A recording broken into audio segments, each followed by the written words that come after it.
Namaste.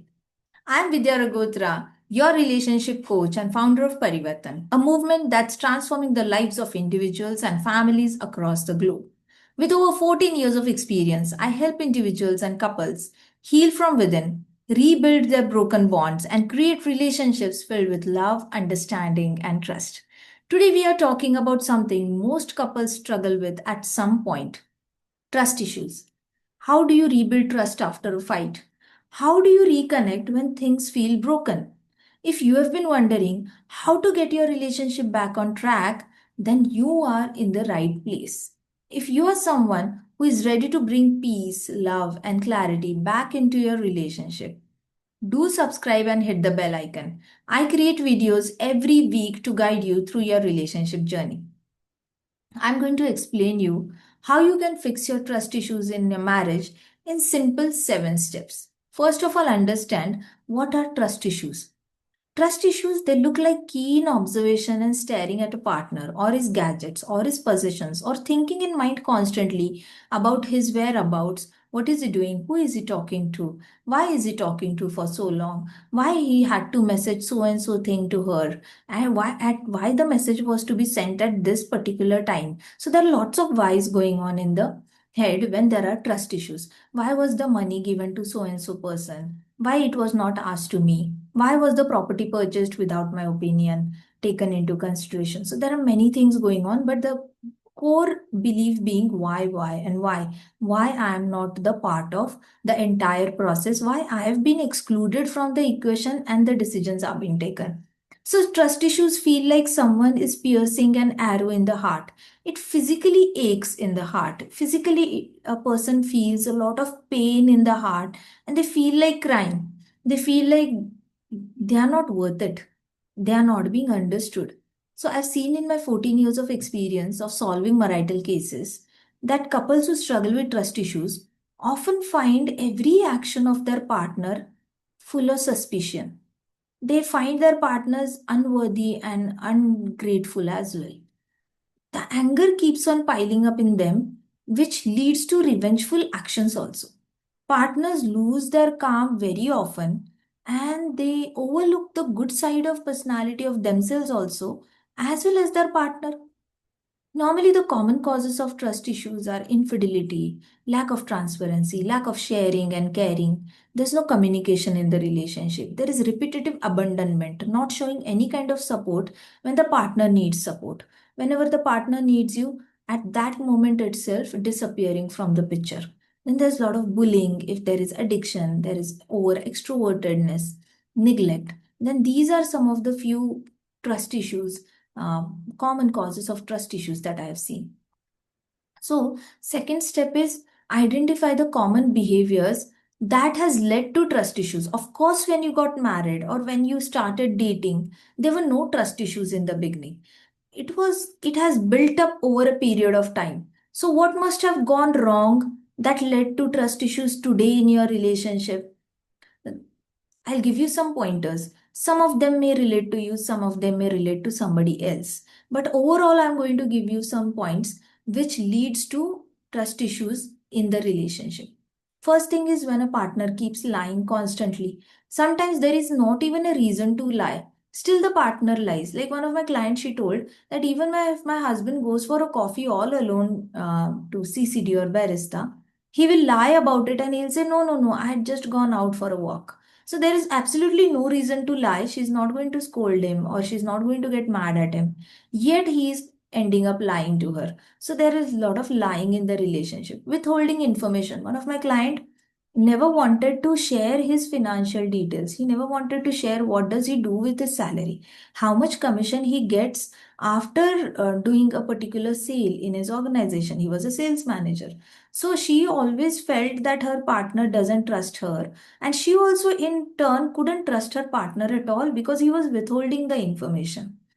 Then there is a lot of manipulative tactics also going on in the relationship. Manipulation looks like, saying that, okay, I'll reach home by 8 o'clock and then reaching at 10 o'clock. Or sometimes once it is okay, but when it is repetitive every day, saying that yes, I'll reach by 8 o'clock, 9 o'clock, and then coming back home at 12 o'clock. Sometimes saying yes, this Saturday we'll go out, and then suddenly Saturday early morning saying no, no, no, my manager has called, I have to go.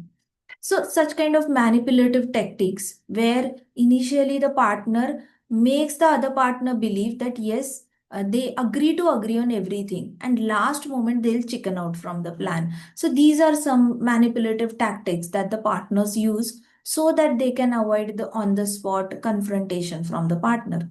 Then there is a lot of controllership going on in the relationship. I want you to do what I want you to do rather than what you want to do.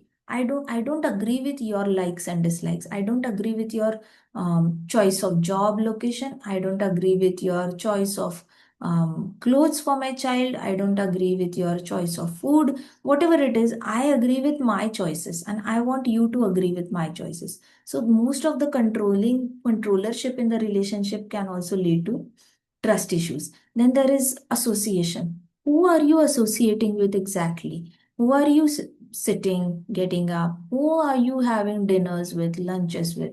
Who are you going on vacation with or picnics with? So all these things can lead to a suspicion in a partner's mind that why is my husband, why is my wife mostly associating with XYZ person? So your associations do form a major reason in creating trust issues in the relationship.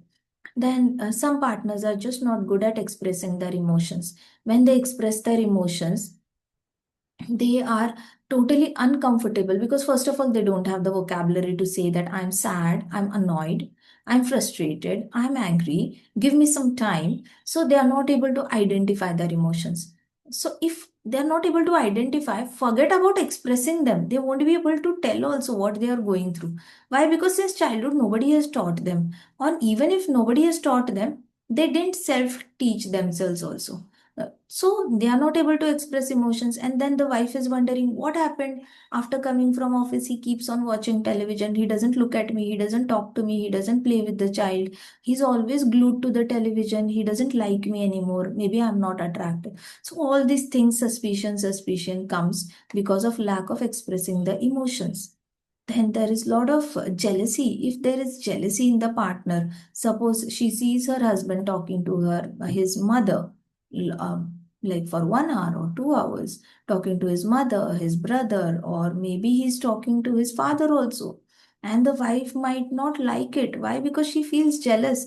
I want my husband to spend time with me. Why is he spending time with his mom so much? Why is he spending time with his brother so much? He should be spending time with me. So jealousy, once jealousy is okay, once or twice, rarely once or twice in a month. But when this happens every day, when it becomes a part of the routine that you're feeling jealous because your husband or your wife is spending a lot of time on office calls, your wife is really guiding one of the junior constantly over telecon. Sometimes she's constantly answering some kind of calls from office. So that also can lead to a lot of jealousy. I've seen some stay-at-home husbands also who are doing their job or they are doing their business from home. They have a really good set business, they are working from home, but they are not able to handle wife being busy in the office work constantly. She comes back from office, she puts her bag on the table and she gets a call, and that is a triggering moment for her husband, that after an entire day you are coming now and yet you are not looking at me, you didn't even ask me, or did you have lunch or not, or maybe just don't even ask, just come and sit near me. But then that kind of jealousy can eventually lead to frustration in your partner. First of all, it will lead to frustration in you. It will get transferred to your partner. Then partner will keep feeling that why is he so insecure? Why is she so insecure? I'm theirs. I'm married. I'm yours only. Where am I going? My partner is very insecure. So they start getting frustrated. And the moment they find some other secure partnership, they lean on that secure partnership, and they themselves don't understand when that relationship got converted into uh, emotional intimacy and physical intimacy. So this is how jealousy becomes also one of the reason for lack of trust. Lack of communication, everybody knows that if you're not going to talk to your partner, then there's going to be a lot of misunderstandings between you two. And these misunderstandings are going to lead to not trusting and not sharing anything. For not sharing about your emotions, not sharing about your life, not sharing about whereabouts. Because holding on to the knowledge of your own information is also power. So when you're talking to other person, you're letting go your power of holding the knowledge. Like right now, I'm talking to you openly about all the knowledge that I am having. So knowledge is power, but I'm giving it away. But when there is a conflict in relationship, then the wife will think, why should I give out the information? Let me hold on to that information, because holding on to the information is power. Now I become powerful by holding on to the information. Same thing husband also feels, that by holding on to the information, by not telling wife who am I talking to, where am I going, and which bank account is having how much money, which property is being taken where, I'm holding on to that information. So I have a more power over her. So that becomes the main reason of trust issues again. There's sometimes partners just end the communication abruptly. Suppose both are talking in bedroom. Suddenly one partner will leave the bedroom and go away. So the other partner will be like, what? The topic is yet not finished. Why did you leave? So they don't have the answer. Sometimes they are having a conversation over breakfast. Suddenly the partner will leave in between. So such kind of abrupt ending of conversations can make a partner feel that I don't trust him at all. Every time I go to talk to him, he vanishes in between. So the conversation just doesn't end in a right note. Then sometimes the partners are very angry. They have anger issues, genuine anger issues. They can hit you, they can harm you. So in this case, the partner has zero trust. If there are anger issues in a partner, then there is zero trust in having any kind of communication with such kind of partner, because there is a threat to your health also. There is a threat to your physical well-being and emotional well-being. In that case, everybody will become like a tortoise. They will just withdraw all their senses, they'll withdraw all their legs and hands, and they'll put it inside the shell. They are not going to open up. Why? Because the this other partner can get angry anytime and say any random things, or beat also randomly. So there's no trust only. How can I trust talking to somebody who gets angry abruptly? Then there are some partners who constantly correct their partner. So I had a client, and the husband during marriage only, he had a perception that she is not intelligent enough, or maybe she is too much of mama's girl, or maybe she is indecisive. She can't take decisions. She asks everything to me. She doesn't do any of her work on her own. Now the couple was staying abroad. So she was dependent on her husband for every single thing. She used to ask him for, can you get carrots? Can you get cabbage? Can you get this? Can you get that? Go to the medical and get this for child and all. And eventually, initially, he did in a very enthusiastic manner. Slowly and slowly, he started feeling that no, this is not how the relationship works. She should be a little bit of independent and doing her own work also. So he started correcting her for every single thing. Whenever she said, bill has to be paid, why don't you go and pay? You don't even know this small thing. Okay, I need to get some bananas. Okay, fine, why don't you go and get it? Everything has to be told to you how to go. Okay, I need to put some gas in the vehicle. Go yourself, you don't even know this thing.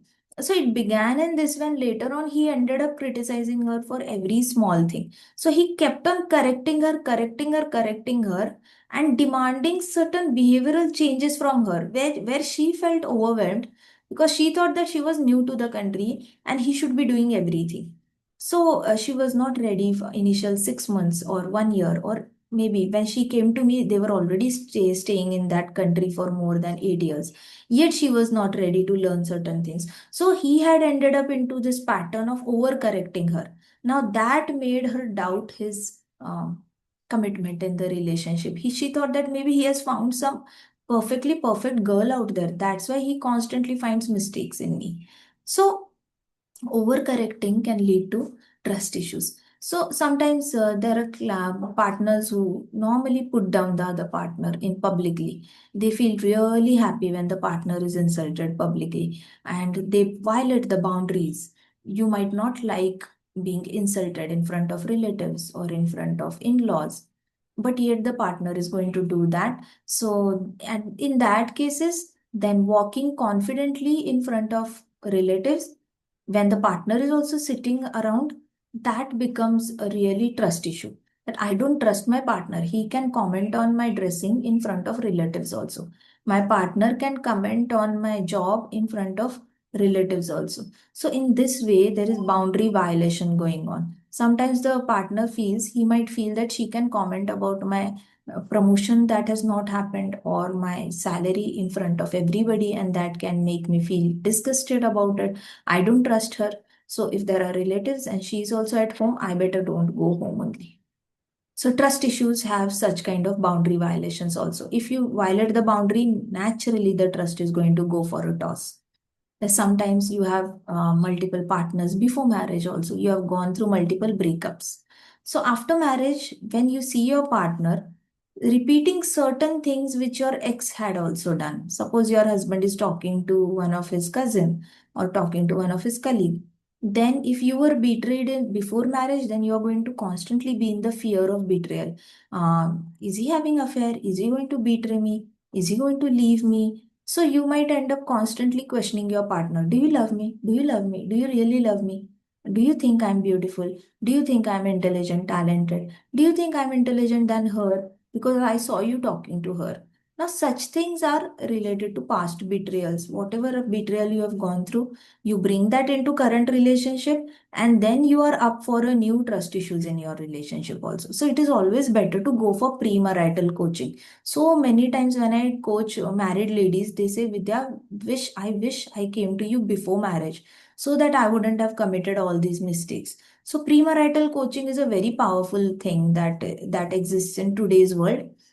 It was not there before 15 years and all that, but now it is there. So if you are not married or you're planning to get married, then you better go through premarital coaching because it is mandatory before you enter a new organization. Marriage is a kind of new organization altogether. Before getting into new organization, you should have basics cleared that what is the behavior expected in that organization, what are the SOPs, what is required manners and etiquettes, and what is the mindset required to be a very healthy part of this new organization.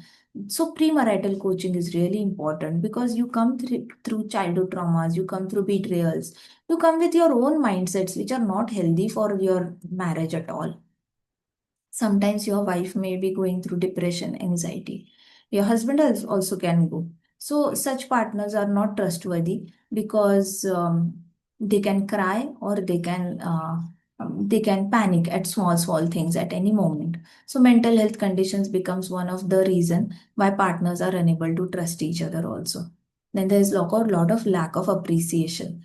Failing to acknowledge or appreciate your partner's efforts is the primary reason of trust issues. Why? Because whenever there is trust issue, the partner is naturally going to feel that all day he saw that I was wearing a new dress, but he did not comment on me.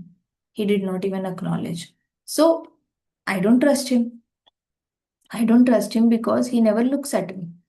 Got it? So I'm just giving you an example, but yes, lack of appreciation is the basis, is the main cause, can be one of the main cause of trust issues. All right. Now, now that we know there are many causes of trust issues, let us see how we can address trust issues in relationship. Basically, why it is important to address trust issues. Let us see how the marriage or how relationship looks like if the trust issues are addressed. If see, trust is first of all, without trust, the relationship is always going to be fragile. Anytime you both can quit the relationship. Anytime there can be a breakdown, and you can feel uncomfortable with the entire life going for a toss. There might be uncomfort in sharing your thoughts, feelings, concerns. There will be no honesty in the relationship. So it is better to fix the relationship trust issues before it becomes awkward in the relationship. It is better to honestly share your feelings and concerns. It always better to have a better communication. I mean, it will become really lonely. Life becomes really lonely if you can't talk to your own partner. It is a very boring life and lonely life. And lonely life is depressive life. So, first of all, better communication And then if you fix your trust issues, then there is going to be a lot of emotional connection also. You're going to understand what are the feelings your partner is going through, and partner is going to understand what feelings you are going through. Without trust, nobody is going to invest their energies in understanding each other also. So there will be no fear of judgment from your partner. If you work on your trust issues, then there won't be any fear of judgment. There won't be any fear of betrayal also. Then there will be emotional safety. You will constantly have that back of the mind that yes, he's there for me. No matter what, he's there for me or she's there for me. So that is the impact of fixing trust issues. You go into that kind of mental security in head. Your mental space is very comfortable, where you're not thinking about being abandoned anymore. Then your resilience will improve. Whenever you fail in your career or any other area in your life, in health, then good relationship, which is full of trust, that relationship will help you to bounce back earlier. If you are all alone, it might take 2-3 years to bounce back. If you are with partner and the partner is trusting you completely, then chances are you might bounce back in 3 to 4 months also. So good relationships often adds to resilience. Now let us see how we can rebuild the trust in relationship. Okay, I'm going to give you some step-by-step approach. First of all, there are some behaviors that help you build the trust. All right, so listen carefully. First behavior is have an honest and open communication. Be transparent. Be transparent as in start sharing your passwords. Start sharing what time you go, where do you reach, what time did you leave office, what time you're going to reach, what did you speak to your mom today, what did you speak to your sister, what did your best friend say today. Start speaking and start sharing everything. Then share your feelings. Also, encourage your partner to talk. If he's talking, then stay silent and listen.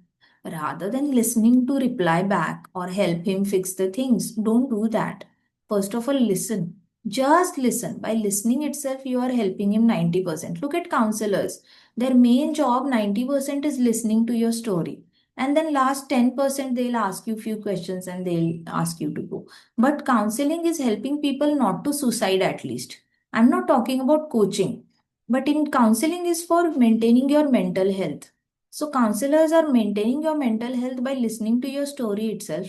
And then you feel a dopamine effect. Yeah, I feel better after sharing things. And then you don't know whether relationship problem will get solved or not. But at least momentarily you feel better. So whenever you're talking to your partner, just in head think that you're a counselor and 90% just go ahead and listen, listen and listen only. That way, you're going to calm down your partner very nicely. Even if the partner is not stressed, even if the partner is sharing out of happiness, just inculcate this nature of listening. It is very rare. People are just not understanding how important listening is. In marriage, whenever the partner is talking, even if you listen 90%, you can avoid 99% problems in your relationship. But just listen very actively. Actively is in learn to concentrate when he is talking. Learn to concentrate. Let your mind not go around all the globe while he or she is talking. Be in the moment, be in the act. That is what I would say. It will foster trust for sure. Second is be consistent. Whenever you're promising something, whether it is a small promise or big promise, stick to your promise. Strictly stick to your promise. It is very frustrating for the grown ups to forgive the grown ups when they break the promise. It is easy when you were a child, but now that you are married or now that you are adults, and it is not expected to break the promise. I was doing a premarital coaching of one of my client, and she said that I wanted to go to hospital for certain checkups, and he said that he will come, but he did not come. I kept waiting, I kept waiting. Then I reached hospital, I did my tests, and I came back, yet he did not turn up. And later on, he calls and says, sorry, I had gone for a basketball game with my friends and I forgot, but next time I'll come. What are the results? Show me. Text me, send me the PDF, I'll check it out. I'll talk to my doctor, uncle, and I'll ask him. But it was not helping. The trust was already broken. So don't do such things. If you can't come, then don't promise at all. But if you promise, then Put it in your calendar. There is Google Calendar on everybody's phone. If you're using iPhone, then use your own calendar.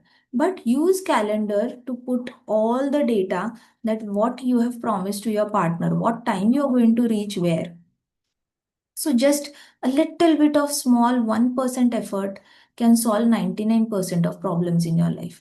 But be consistent. Don't be a two-faced person saying something and doing something else. All right. Third step in building trust is empathy and understanding. Empathy is about understanding what the partner is feeling. It's very difficult for people who have low EQ. I've seen people, I've worked with people who are all about logic, logic, and logic. They just can't gauge the emotion.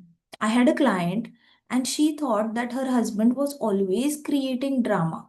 She always felt that her husband is too insecure in the relationship, and that's why he doesn't like her talking to her boss.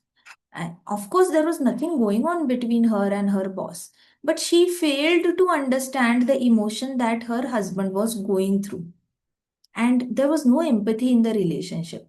So eventually he left the house. He left her and he left the house because he was tired of telling her that I'm not feeling good in this relationship. I feel neglected. You have neglected me. You have ignored me. You don't value my needs. You don't value my um, family, you don't value my career, and all those. So he was telling her openly, but yet she was feeling that he is the most insecure person in the relationship. And she, on face, she told him multiple times, "You are just insecure. You're just insecure. You work on your insecurities. There is nothing wrong about me."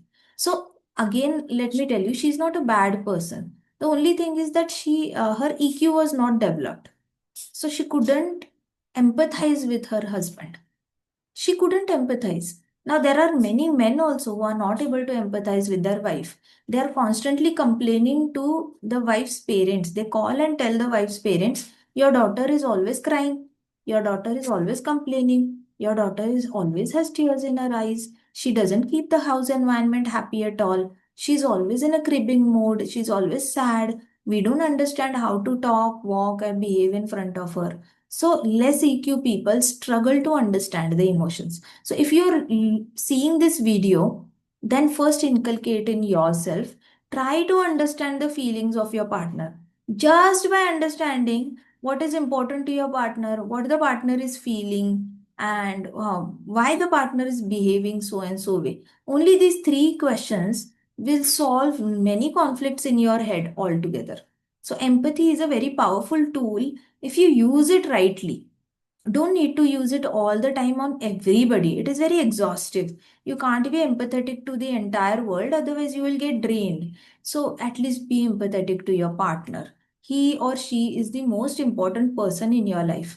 Your entire career, your wealth well-being, your career well-being, your parenting, everything, health also, everything depends upon how good your understanding and happiness in the relationship is. If relationship goes down, then no matter how much money you have, you feel unhappy. Look at the rich people. They really feel unhappy when they go through breakups. So when the relationship goes down, health also goes down. There are so many men in the my clients telling me that after the wife has gone to her parents' place and filed for a divorce, they are constantly getting panic attacks. They are not able to focus on their business. They are not able to focus on their work, and they are going through losses in their life, and they feel like they can die any moment. So try to understand, empathy is a tool which has to be used at right moment on your partners. No need to apply it on the entire world.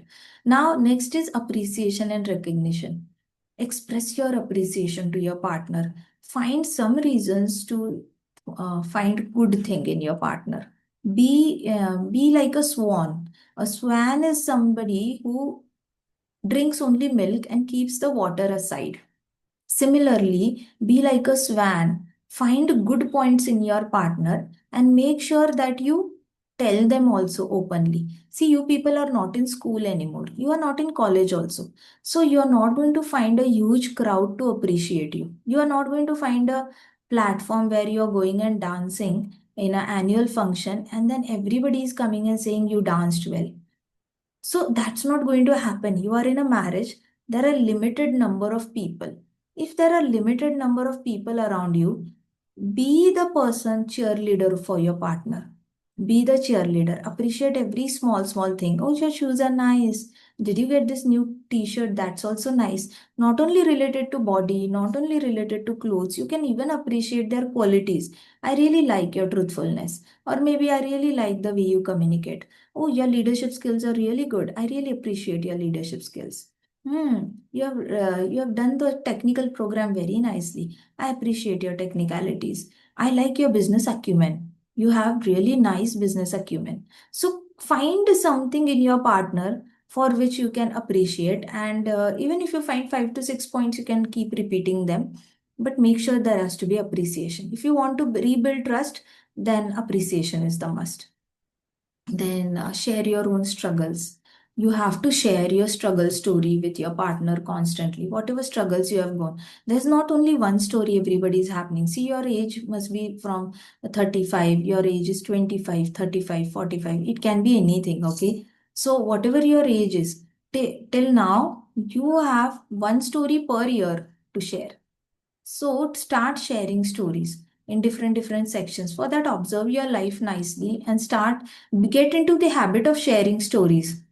See, when I'm recording this video, I'm able to recall the stories of my clients and I'm sharing it with you openly. So, how I'm able to recall for every point? Similarly, you should be able to recall stories in your life and share those struggling stories with your partner.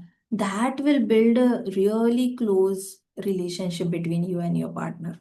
And then respect your partner's boundaries. If your partner is saying, I don't want you to come to office in lunch hours, because immediately there is a meeting, then respect his boundaries.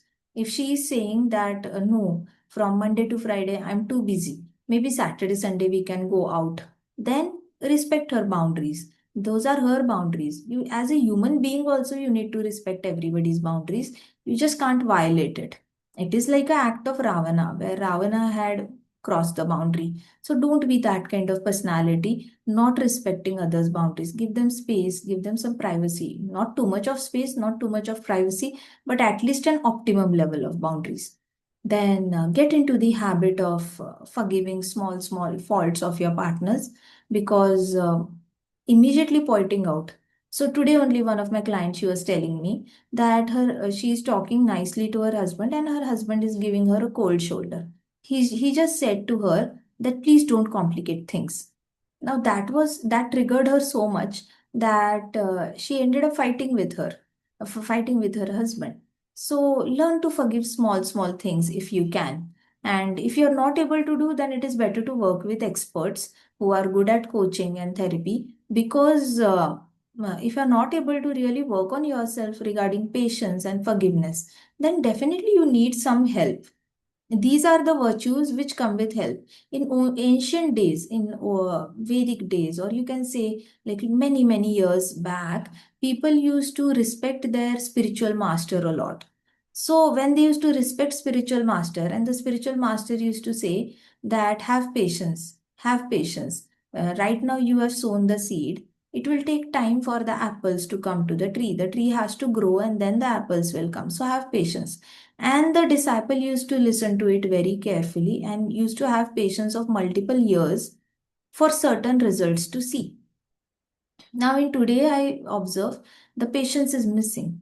So, learn to inculcate patience and forgiveness inside you. If you can't do, then definitely you need a mentor, a guide to really, in a very organic manner, transfer it to your heart. In this way, patience and forgiveness can really save a lot of troubles in your life. And you can rebuild the relationship also. So, take responsibility of your relationship. Make sure that you take the responsibility of your goal. Set a goal that I want to rebuild trust in my relationship. Once you set a goal, then it will be very easy for you to admit your mistakes and rebuild the trust. Admitting mistakes is one of the important steps of rebuilding the trust. All right. So, first of all, I want you to understand that forgiveness is not about making your partner feel that he or she can do anything they want. It is more about you letting go the anger, resentment, and everything that is unhealthy for your mental health. So you don't forgive for world ever. You always forgive for your own mental health and physical health. Forgiveness is a purely selfish act where you do it only for yourself. There is nothing selfless about it. Its side effect is that the relationship becomes better. But primary thing is forgiveness always has to do with your independent personality only. It has nothing to do with the other person. So don't get into this false idea that what if I forgive him and he repeats. But even if you don't forgive him, still your partner is going to repeat mistakes. So what kind of logic it says that if I forgive him, then he's going to repeat it. Even if you don't forgive, still he's going to repeat it. It is better you forgive, otherwise your mental health and physical health is going to go for a toss. Understood? So all I want you to understand is forgiveness really helps you to let go things quickly and start rebuilding and working on the goal. If you constantly hold on to the resentment, then it's not going to help you in the goal of rebuilding a healthy relationship. All right. And if you're not able to do, then just seek support. Just be fair and square with yourself that yes, I accept I can't work on myself. Let me find a guidance, let me find a mentor, and let me get some coaching and let me solve this problem once and for all. All right. So I urge you to practice these steps. Urge you to take all the proactive steps that I have told you to foster a healthier relationship. If you found today's video valuable, then do give it a like and share it with someone you think that it will help them. If you're serious about rebuilding your relationship, then check the description below this video. I've shared some links over there. There is a link to book one-on-one call with me, and we can get on a free consultation and we can talk about your issues and try to map out or jot down the structure of how we can solve your problem. All right. There must be another link where you can go ahead and join the community on the Facebook. The community is just meant for you to get the feeling that yes, everybody is solving the problem. I can also solve the problem. So this is Viddya Ragotra sending you lots and lots of love, strength, and a reminder that no matter where you are in your journey, healing is always possible. Until next time, take care and stay connected. Thank you.